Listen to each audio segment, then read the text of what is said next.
supakul tat kana tan apam kumpas juga supak airu batteruna lugol lupang kongol biye 2021 সন election বিধানসভা election দংলুক অসমচক doctor Himanta Biswa Sarma মিগম্বলু দেখা যে ngoluk Bharatiya Janata Party budam bila bisamur supang maiko panas dukun anakuri lok duji apungam mari biye kumna oka supak kadung akedam mari gel abayadam mari kumalunam bikumala upak jaga lo pulis pokakono malugdung semono malugdung buluk maiko panas kumpaniye oka ngoluk অসমচং মুখ্যমন্ত্রী হিমন্ত বিশ্ব শর্মা বাত্তা সুপাক লুহুদাক যে আপং জেগালো ngoluk anakuri lok duko ringdal lanam duji maiko panas dok apudam mari takkom daga dok mari kumala supak mimaga magduje gulagat modum aralok uduko ngoluk ana duji ba kirkong mukti ongram duji moila homiti duji de gulagat DC office dem dagyat danna bum daktum danna ayo pa mimaga magduja supak jadi ada ngoluk maiko panas lunda mari biku mamun ngoluk panchayat election to BJPM both bimaru BJPM okodoi dagom ngoluk ana ope BJPM gamo mai em naludung odok se gulagat modum aralong moi manga gulagat modum lok supakluta lok agom tukum adona agom tukum supaklutat ukum aralo pa agom tukum la bialang ulisel lutacham lubila adu ja odok maiko panas dunda mudulo pa marima ji panchayat election agot pa marima amulo BJPM budam bilamai emna apunga kirka mukti ongramalang ane ope ludung sari Januari dok se moimanga apunga kato bulu kirka mukti ongrama supak ongrama modolo pulis pokakonam dek ko yallen mogel supak kapaka biduji apung kato odok burum luposunam ko upangolu tatkule kৃষক মুক্তি সংগ্ৰাম সমিতি আৰু নাৰী মুক্তি সংগ্ৰাম সমিতিৰ উদ্যোগত এক প্ৰতিবাদী কাৰ্যসূচী গোলাঘাটৰ আয়ুক্ত মহোদয়ৰ কাৰ্যালয়ত লোৱা হৈছে আৰু এই প্ৰতিবাদী কাৰ্যসূচীৰ মূল বিষয়ে হৈছে যে মাইক্ৰ ফাইনেন্সৰ অসমত যিমানবিলাক মহিলাৰ মাইক্ৰ ফাইনেন্সৰ ঋণ আছে এই সমগ্ৰ মাইক্ৰ ফাইনেন্সৰ ঋণ মাফ কৰাৰ দাবীত আপোনালোকে সকলোৱে জানে যে 2021 চনৰ ইলেকশ্যনৰ আগত হিমন্ত বিশ্ব শৰ্মা চৰকাৰে অসমৰ প্ৰত্যেকখন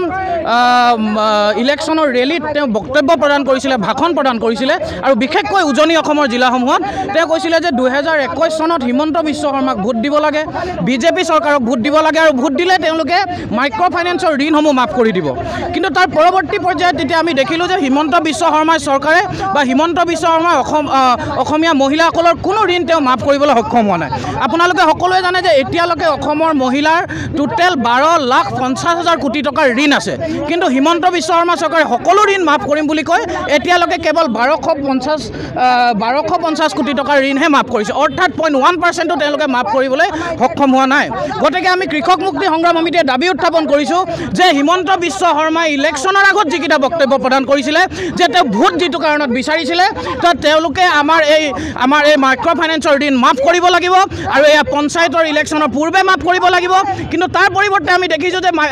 হিমন্ত বিশ্ব শৰ্মাই বিভিন্ন খুট কায়দা কৰি তেওঁ এখন মাইক্ৰ ফাইনেন্স হকা আৰু উদ্যোগনী আঁচনিৰ জৰিয়তে তেওঁ এতিয়া কৈছে যে 50,000 টকালৈকে থকা মহিলাক তেওঁলোকে ঋণ মাফ কৰি দিব কিন্তু আমি কৈছোঁ যে 20,000 50,000 নহয় যিমান মহিলাৰ ঋণ আছে ইলেকশ্যনৰ প্ৰতিশ্ৰুতি অনুসৰি প্ৰত্যেকজনী মহিলাৰ ঋণ মাফ হ'ব লাগিব অন্যথা পঞ্চায়ত ইলেকশ্যনত হিমন্ত বিশ্ব শৰ্মা আৰু বিজেপি চৰকাৰক অসমৰ কোনো গাঁৱতে আমি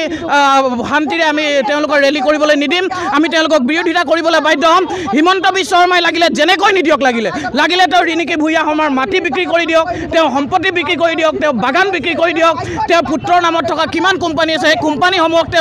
তেওঁ বিক্ৰী কৰি যেনেকৈ নিদিয়ক লাগিলে অসমৰ প্ৰত্যেকগৰাকী খাটি খোৱা মহিলাৰ তেওঁ ঋণ মাফ কৰিব লাগিব আৰু এয়া হৈছে আমাৰ কৃষক মুক্তি আৰু নাৰী মুক্তিৰ স্পষ্ট দাবী প্ৰতিবাদ আজিয়ে কৰা নহয় আমি আগতেও মানে কৰি আছোঁ ইয়াত আমি প্ৰতিবাদটো এই গোটেই বাৰে বাৰে কৰিবলৈ বাধ্য হৈছোঁ যে মহিলাসকলক 21ৰ ইলেকশ্যনৰ আগত হিমন্ত বিশ্ব শৰ্মা ডাঙৰীয়াই প্ৰতিখন মিটিঙতে হাত দাঙি কৈছিলে যে আজিৰ পৰা মহিলাসকলে মাইক্ৰ ফাইনেন্সৰ ঋণ দিব নালাগে আৰু সকলো মহিলাই ঋণ ৰেহাই হ'ব কিন্তু তেওঁ এই কথাটো প্ৰতিখন গাঁৱত প্ৰতিখন মিটিঙত আৰু প্ৰতিখন জিলাত যেতিয়া এই বক্তব্যটো ৰাখিছিলে তেতিয়াৰ পৰা আমাৰ মহিলাসকলে মাইক্ৰ ফাইনেন্সৰ ঋণ কিছুৱে দিবলৈ বন্ধ কৰিলে কিয় কৰিলে তেওঁ নিজেই কৈছিলে যে আজিৰ পৰা মাইক্ৰ ফাইনেন্সৰ ঋণ দিব নালাগে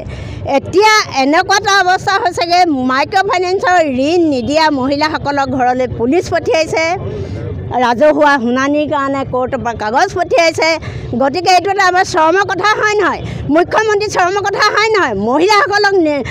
লজ্জাত পেলাইছে নাই? মহিলাসকলৰ আঁচনি কৰি তেওঁ মহিলাসকলক সেই কথাটো পাহৰাই পেলাই কোটি কোটি টকাৰ মানে হেৰি আঁচনি দেখুৱাই আছে, আঁচনি দেখুৱাই মহিলাসকলক আভুৱাইছে। কিন্তু তেওঁ যিটো প্ৰতিশ্ৰুতি, তেওঁ যিটো 21ৰ প্ৰতিশ্ৰুতি, সেই প্ৰতিশ্ৰুতি তেওঁ ৰক্ষা কৰিবই লাগিব। হিমন্ত বিশ্ব শৰ্মাই এটা কথা ভাবিছেনে, তেওঁ মহিলাসকলক আভুৱাই তেওঁ নিজৰ মাইকী নামত সম্পত্তি ঘটিছে, ল'ৰা নামত কোম্পানী খুলিছে, কিন্তু তেওঁ কি হৈছে বাকী মহিলাসকলক বিপদত পেলাইছে। আৰু মহিলাসকলৰ পৰাই কি কৰিছে, তেওঁ বহুত টকা মানে লুটি নি তেওঁ মানে নিজৰ কামত পুতেকহঁতক জীয়েকহঁতক কামত ব্যৱহাৰ কৰিছে। আমি সেয়েহে ক'ব খুজিছোঁ যে এতিয়া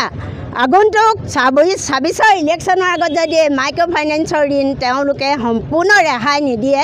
তেতিয়াহ'লে তেওঁকো আমি শান্তিৰে থাকিবলৈ নিদিওঁ। আৰু কোনোদিন কেতিয়াও তেওঁক গাঁৱৰ মাজত এনেকৈ মিটিং কৰিবলৈ আমি মুখ্যমন্ত্ৰীক আমি নিদিওঁ। আমাৰ এইটো প্ৰতিশ্ৰুতি কৃষক মুক্তি আৰু নাৰী মুক্তি সংগ্ৰাম সমিতি আৰু সকলো মহিলা।